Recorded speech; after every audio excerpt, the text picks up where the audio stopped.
Вчера гуляла в горах и среди всей вот этой красоты обнаружила следы пребывания людей.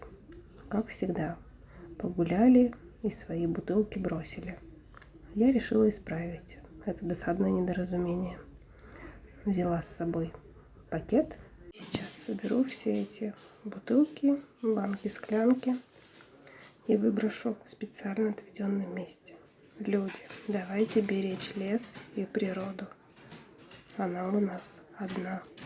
Кто, как не мы, должны о ней заботиться.